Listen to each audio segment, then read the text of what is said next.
Yeah, well, I'm on Facebook, GD's promotional interviews, interviewing for the first time ever, a debut for live video, by the way, is Lynn Rajah. Hello. Hi, Graham. How are you? Are you okay? Yeah, very well, thank you. Excellent stuff. So you're in based in London, aren't you? Yes, that's right. I think we've got a bit of time lapse there. We haven't. We've got a bit. I think the time's lagging a bit. Hopefully it's not. Hopefully it's fine. I've got headphones if you need me to block out any echo. Yeah, it's not the echo. It's the video stream's going a bit fuzzy. I don't know why that is. A bit blurry. Oh dear. Okay. Oh dear. Hopefully that doesn't is not a bad omen for you. No, I'm not. Okay. Maybe because I'm on the 4G Wi-Fi. I don't know. I'm not on the actual Wi-Fi because Oh, we've I'm moved on house. Wi-Fi. We've moved house, so it's like an empty room. That's why the echo. It's yeah. I I should be could, wearing I could headphones move, myself. but you'll see my dirty laundry. But well, my clean laundry. Sorry. Oh, oh dear. Right. Okay. Let's not go there. No one wants to see dirty laundry, right? No dirty It's socks. clean. It's clean. I promise, it's clean. This is very PG. I promise. Okay. It's not watershed yet. Anyway, 9 o'clock's the watershed, right? Prime time. So yes, we're here with Lynn. We've got past hopefully the technical difficulties we're experiencing here, Facebook guys. You know what technical problems we have? It's just gremlins. Um, so you're based in London, and you are a tenor trombonist. Now, when I read that, I was like, wow, tenor trombonist. How did all that begin? Yeah, so when I was at primary school, I remember coming home from school one day, I was sitting around the telly with my family, and I think there was some kind of variety show, and it actually had a guy on a trapeze playing the trombone, and I thought that looks fun. And about 5 years later at primary school, a teacher came around and said, "Who wants to learn a brass instrument?" And yeah, I ended up learning trombone, and it all went from there. Really, it was heaviest instrument to carry, but Oh a lot of God, fun, a lot of fun to play. You know? a guy. Just explain that to me again. So a guy was on a trapeze playing a trombone. Yeah. See, do you remember those like old like weekend variety show programs they used to have back in the 80s? You know, Well, I'm thinking and about a guy swinging on a circus. it was a bit crazy, but this guy was literally on this trapeze wire and he had a trombone in the other hand, and I thought that looks fun. And a few years later, my teacher at primary school offered to tutor people on brass instruments, so that's what happened. Did you get a photo But of no this? trapeze, no trapeze, no, no. This is before social media, so no Oh, proof okay. of the trapeze. No, Did you get your camera? Wow. Do you know his name? This guy? Did you get a name? no idea. I was very small at the time, so I have no Okay. idea. Oh, I'll let you off there. Yeah, but wow, that is such a thing, though, isn't it? Can you imagine doing that yourself? I mean, it's no, I wouldn't try. I wouldn't even try this. Don't try this at home, kids. Don't try this at No, home. no. No. But I had a teacher, the teacher who taught me trombone, the first teacher I had. I always remember him because he was a great teacher. But what stuck in my mind was whenever he taught us, when he wore a tracksuit, he wore smart shoes, and when he wore a smart suit, he wore trainers. I remember that for some strange reason. But he actually helped, that teacher helped me to continue my learning with the trombone all the way Okay. the next coming years. So I've got a lot to thank him for. Maybe they So should bring that if into the Francis, I school think his name was curriculum. Francis Griffiths, I believe his name was. So if he ever watches this, thank you, Francis. Hello, So, Francis. Yeah. No, I can imagine bringing that into the school curriculum term. You know, you must have a trombone on a trapeze or something. Wow, that'd be awesome. Kids would go for that, yeah. but I won't encourage it. I'm not encouraging it, No, by the way. I'm not don't do encouraging. it. So yeah, so yeah, you play guitar, which is the Yeah. normal instruments, piano. Um, Yeah. which yeah. So how long have you been playing the guitar and the piano? Which So one came first? yeah, so the guitar actually came first. So when I was about 7, my parents asked me what I wanted for my birthday. And I said, I love a guitar, but I don't want any lessons. I just want to teach myself for fun, you know? And they said to me, no, if you're going to have this instrument, you're going to learn it properly, which turned out to be a good thing in the end. So I learned, oh, I've been playing for, oh gosh, you're going to make me show my age. Let's just say, No, no, no, let's no, just say over no. 20, let's just say over 20 years I've been playing guitar. And then the piano came a lot later. So I used to go to a music centre on Saturdays called Centre for Young Musicians. And I actually learned piano when I was about 17, 18. So I learned that later on. Okay. What did you Yeah, but find easiest to play though? To me personally, I can't get on with the piano. I can only play two songs on the piano. But me and the piano are like, I feel like when I play it, I disrespect it because I can't play it that well. oh, It's like water and electric to me. It's like, no, this doesn't go. But me and guitar, yeah, give me guitar any day. It's a much easier instrument to learn. Um, I think I've been playing it about 18 years. oh, So wow. yeah, about nearly the same time as you. But yeah, I do find the guitar a lot simpler. Do you too, or is that the same for you? Or I I actually, to be honest, in the beginning, it was quite funny because you know, a lot of people when they learn guitar, they have a little footstool, and I was quite little. I was quite little in height when I first started, so my teacher used to get me to put a load of old telephone books under my foot to get my height up, and really? Okay. and I found it quite hard at first. It was almost like the strings felt like cheese wire under my fingers. It was quite painful to begin with.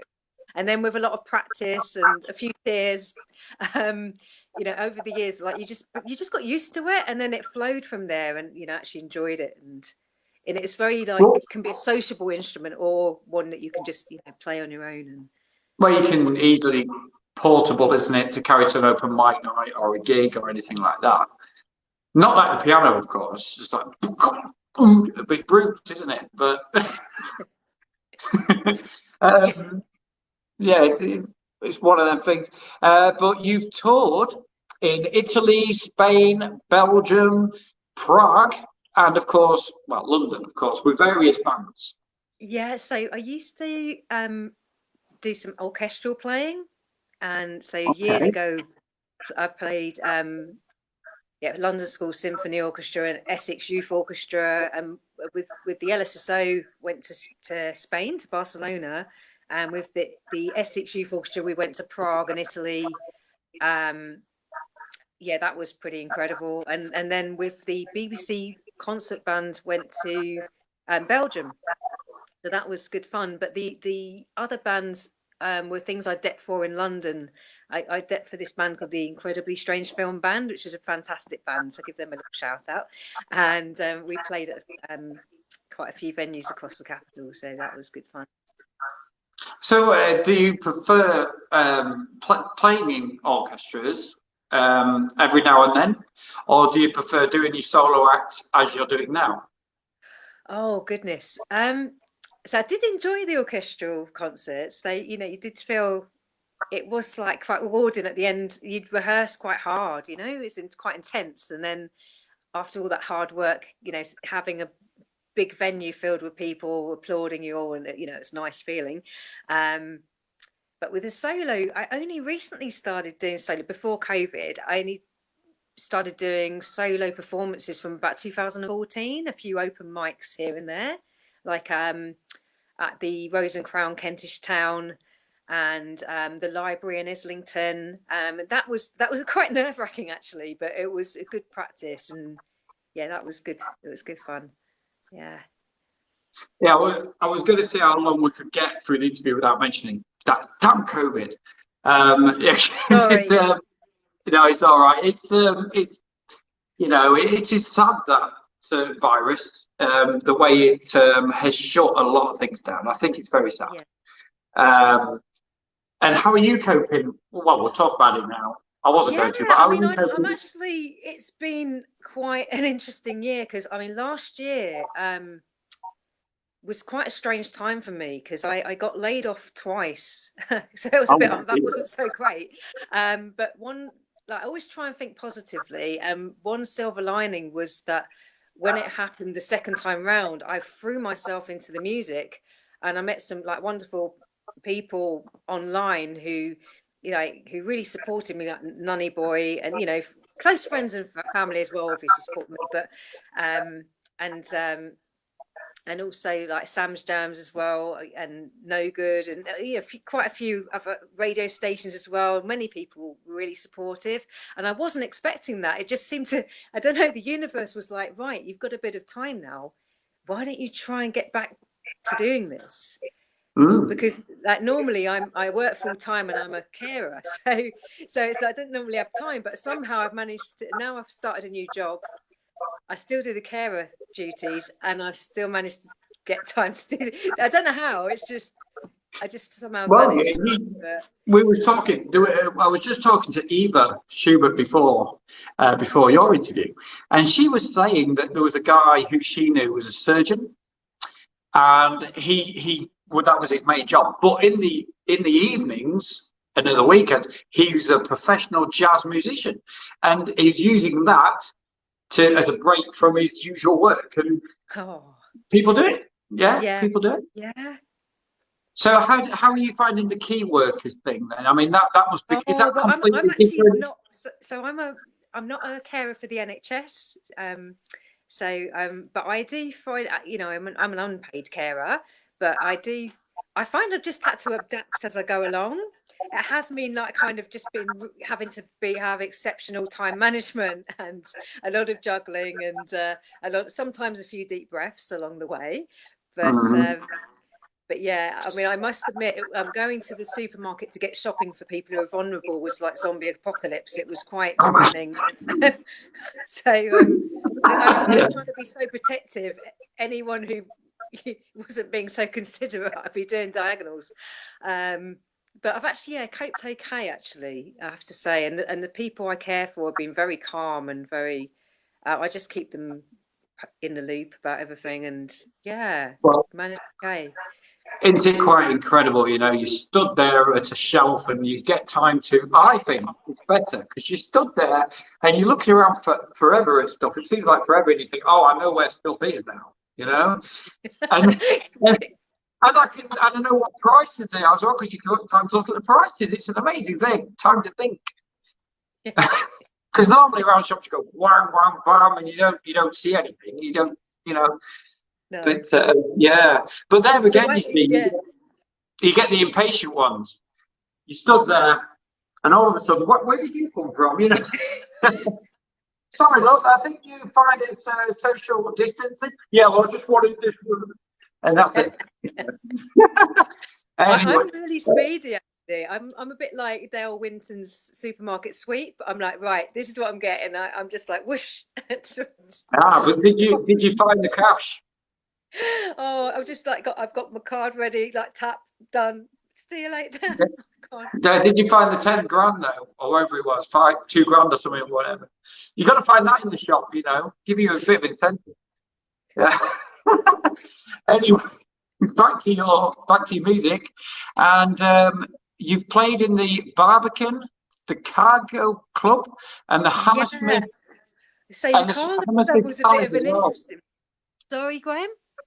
The Hammersmith Palace was it? Yeah, so Palace. the yeah, when I did for the Incredibly Strange film band, we did a gig for the BIFA Awards, which is the British Institute of Film Awards.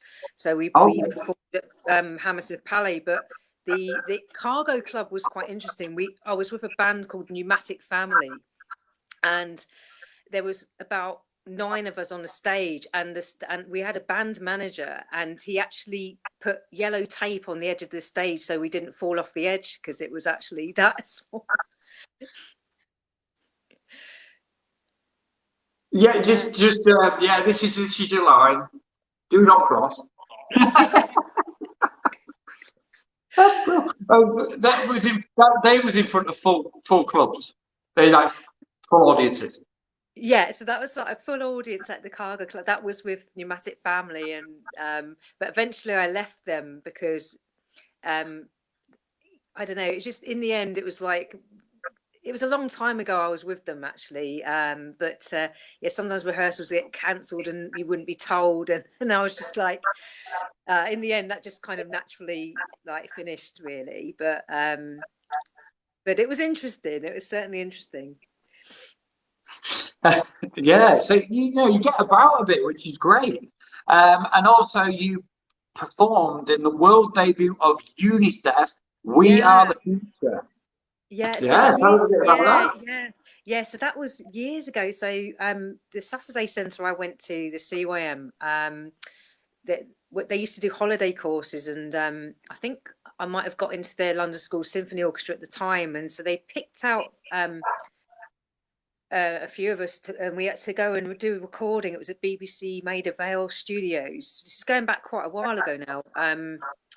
And yeah, we were lucky enough to perform with like professional singers. There was like one guy was like a rock singer, there was a violinist, and yeah, it was really really good actually. There's still there's a clip online somewhere. Barry Booth, I think, was the chap who put it all together. So, or Baz Booth, I think he might be known as. Yeah, I'm sure he'd love me for getting your name wrong. I mean, if he ever watches, he'd be like, my name wrong. Wow. But yeah, so good fun for you back then, and it was like a bit of a well, not a chore, maybe you because you enjoy doing it. So it's not really a job, is it? In a way. Yeah, I loved it. Yeah. Yeah. Am I right in saying that for you personally? Do you see music as a job, or do you see it as a hobby? Oh, I see it as I wouldn't use either word. I say as a passion. I see it as a passion. Well, you see, Paul, I now have then, done now, now semi-professional then, I gigs. saw many interviews with Paul McCartney, right? I never say Paul McCartney, but I haven't interviewed Paul McCartney. I wish. But basically, he said that it's a hobby. He doesn't see it as a job. He sees it as a hobby. Still writing songs and that sort of thing. And he's as big as he is, and he still sees it as a like a hobby. That's it. Nothing else. Just writing songs is a hobby for me. And he was asked, why do you still why do you still do the music? And he says, well, for fame and money. And he says, what do you do it now for? Fame and money.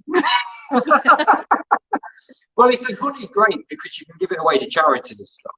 So many artists, some of them are like, oh yeah, I do this and I'm great and all that, but it's a hobby, and if you enjoy doing it, like I was saying to Eva before, if you enjoy doing music, keep doing it. If you don't enjoy it and you do it for another reason, I think you should stop. Yeah, I yeah, think personally, yeah. what's your take on that? Oh, I think you should.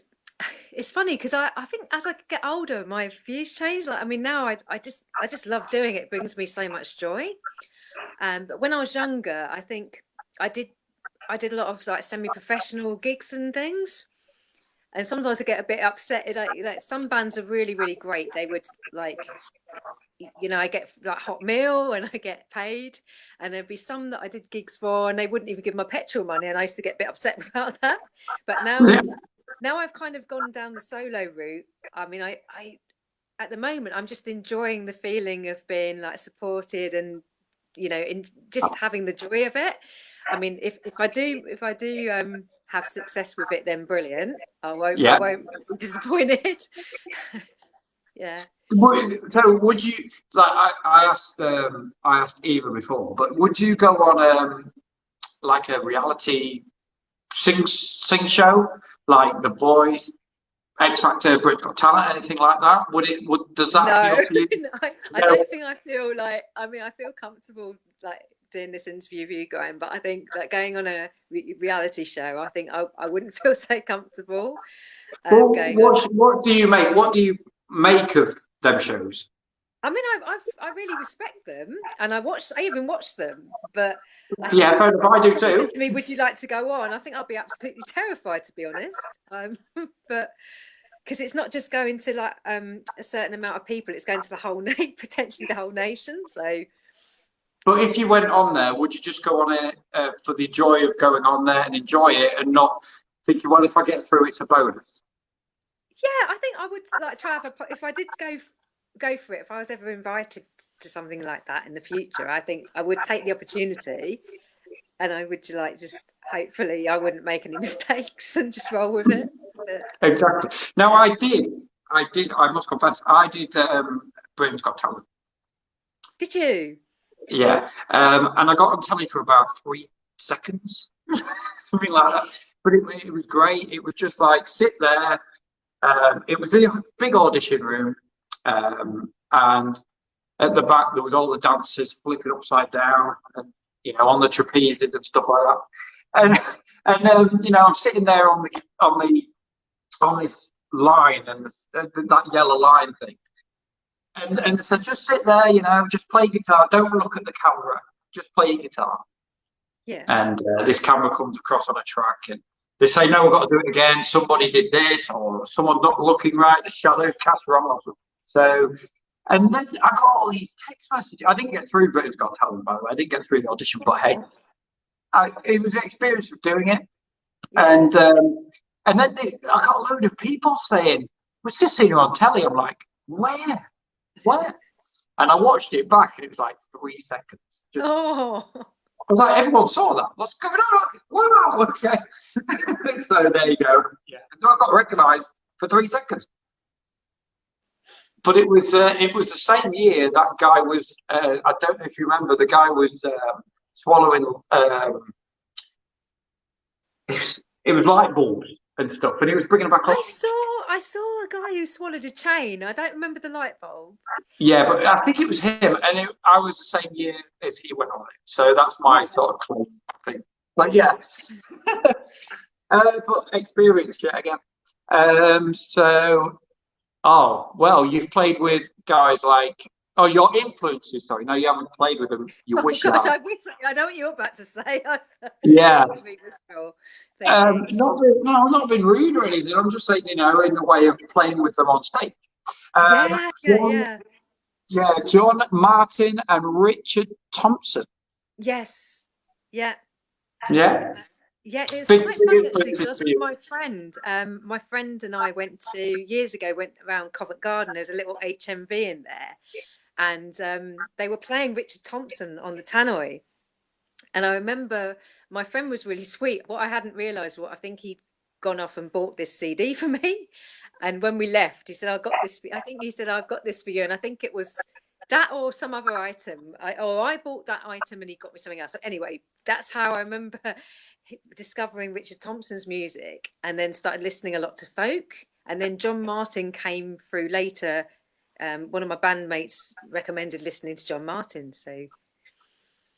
And they did it for you. They were your sort of point to go to. Yeah, I really liked it. I mean, I kind of came with my own ideas, but I felt they had inspired. I suppose they had subconsciously inspired me in some way. Well, that's good. Would you say that they're your heroes of music? I really, I really respect their music. I wish, I know Richard Thompson's still going strong. Sadly, John Martin's no longer with us anymore. But I think it's magic when I put on their music. I just think, it's magic to listen to. And then a couple of people said to me they thought my music reminded them of Nick Drake. And a funny thing was I'd never heard Nick Drake's music until recently, and just love it. Pink Moon album. Good artist. I read part of his website page and a bit of his bio there, and he was talking about songwriting. And he said the secret to writing a song is not getting started. It's when you wrote one, and then the other one the next one comes, and the next one comes. And he said that's the secret. Once you want one, that's it, and that's where he goes. So yeah, one of my influences in music is John Lennon and Buddy Holly. They they was the big turn-ons for me. I was like, wow, John Lennon, wow, okay. And just listening to his music, I was like, wow, I want to write songs, I want to play guitar because of him, and that was it. And the thing was, he didn't really want to become a star, I don't think. He just did it because he loved doing it. That's what I like about John. He just did it because he liked it. Okay, so and then you also worked on the electronic projects, and you've also been likened to the sounds of Ministry of Sound. Oh yeah. Wow. Not only by a close friend of mine. And now I'm working on an electronic track at the moment, and because I know a couple of my friends used to like going to clubs and things, I thought, right, I'll just send them a little snippet of the track. One of them's a musician, the other one isn't, and I played it to one of them and the snippet to one of them, and they said, "Oh, it reminds me of Ibiza." And then the other one said, "Oh, that sounds like Ministry of Sound." And then I thought, "Oh, well, if they think it sounds okay, maybe I should work on it a bit more and then release it eventually." But, do you liken yourself to that Ministry of Sound? no, that's the funny thing. I hadn't. I was just messing around with beats and some of the royalty-free loops, and then adding my own ideas on top. Hadn't even thought about that, to be honest. Wow. But I'm a big fan of Calvin Harris and Camel Fat as well. Yeah. I also like Rag and Bowman as well. He's pretty good. We did his Calvin Harris track, The Giant, and that song, right? A lot of people hated that song, but I actually kind of liked it. I like the beat. I like what they did with it. I like the creativity. And a lot of people say, "Oh, it just repeats itself." I'm like, no, it doesn't. Not really. All right, I am a giant. It does repeat itself, but I think the way they've made that track it's really good. You have to listen to it a few times as well. Yeah. And I do like that about songs when you have to listen a few times. It's a really good track. I think Giant's a great track. And it is a great track, yeah. And of course, Calvin Harris, It's Acceptable in the 80s. What was he on about? Yeah. I was a bit upset actually, Graham, because when I first joined Twitter, it said you've got Calvin Harris has started following you. I was like, yes, and then it turned out to be a fake Calvin Harris. So I was very upset.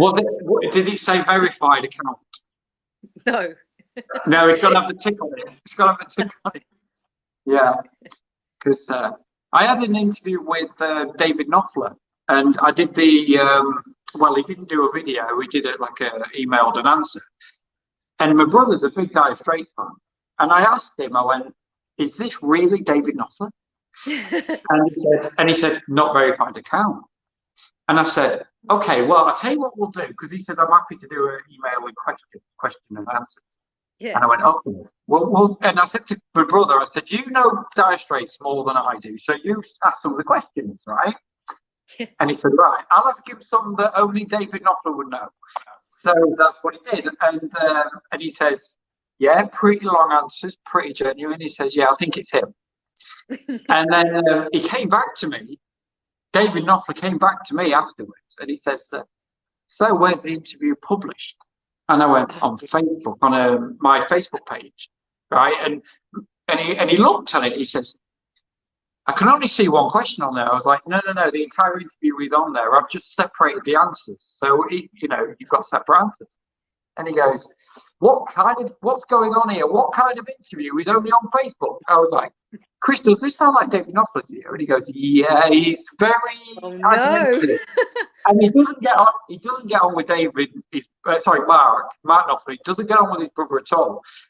And I hit a sore point with it because I says, Mark Knopfler, all that, and he says, "Don't go using me as a weapon," sort of Mark Knopfler thing. I was like, he said, "I'm my own individual person, and the questions that involve Mark Knopfler," he said, "you should take his name off." I was like, "Oh my god!"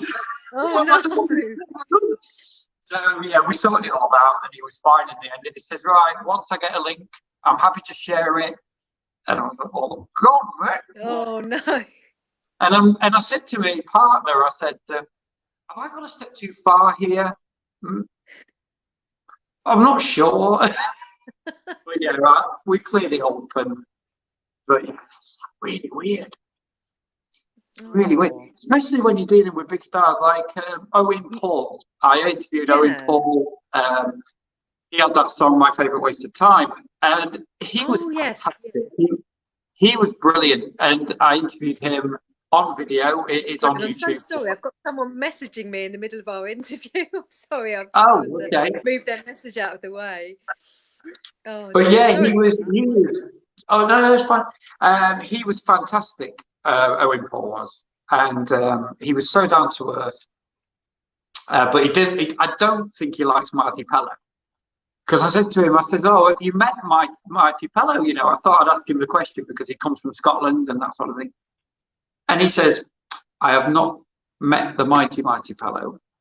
I says, "Oh, okay." I says he's a great singer and all that sort of thing. And he says, "So some would say, yes." And I was like, "Oh, okay." So obviously he doesn't like Mighty Pello. It's Marty just like, Pellow's really talented. Like, yeah. And I'm thinking, is that a bit of sour grapes because he's a bit of a bigger star than you, Owen, or what's going on here? But no, I don't know. I mean, you know, I say to my partner, is it a bridge too far interviewing these bigger stars? That's why I stick to independent artists. oh man. But yeah, I'll interview whoever. You know, it's great. I think it's fantastic to support artists. I mean, Yes. I used to work on the radio, hospital radio, and I can't do that anymore, obviously, because of the lockdown. But Sure. I used to play unsigned artists on there and unknown artists and everything like that. And I think it's wonderful. I think it's just wonderful to play people. They're still musicians. Okay, not mainstream, but they're still music and they still should be out there. I think it should be mainstream anyway. All artists should be mainstream, my view. But yeah, it should be acknowledged all over the world. You know? But with the power of internet, we do that, don't we? Yeah, I think I was quite surprised because I found because I always thought there'd be the most support on Facebook, but I actually found that I found Twitter was really, really like sometimes I find on Facebook, like as lovely as people are, sometimes take a while. You might just get one click or one like or something, and on Twitter, like straight away, people be retweeting it for you. You hadn't even asked Mm. them. It was like really like a It's, supportive little musical family on I could there. never get on with Twitter to start off with, Oh, and then really? I kind of got into it, and I thought, yeah, this is cool. Let's keep going. And yeah, it was. It's a good media platform, is Twitter. Yeah. And you get some celebrities on there as well. You do get some genuine celebrities. Um, right. So the last little bit is you're on Spotify, aren't you? You've got something out there on Spotify and Yeah. Amazon, the rest of it, all them platforms. Everyone knows the jargon. What songs have you got out there on there again? Just to remind us all. Yeah. So Americana I re-released last month, and that's on Okay. Spotify, and it's also on Apple Music and YouTube. And then I also have an EP called Travel Tales, which is on Bandcamp. Okay. And Yeah. a few years ago, about 6 years ago or so, I did a songwriters course, and we had to write a new song from scratch, and that was called Optrex for the Morning, which was I performed with a band called the Dainties, Martin Stevenson and the Dainties, and and that was really good fun to do, and that's also on that's a single released on their Bandcamp as well, so that's on there too, which is a completely different style. It's got a more rocky edge to it, so Lovely stuff. All right, Lynn. Well, thank you very much for being too. I must say, thank you for joining us in difficult times. I know it's tough right now for everybody, but thanks for giving up your time to speak to me. thank you, Graham. Thanks so much for a lovely interview. Thank you No for worries putting me at at ease. all. I'll post it out everywhere, share it, the works. Okay. Anyway, have a good night. Thanks so much, Graham. Take care. Okay, bye. Thank you. Bye.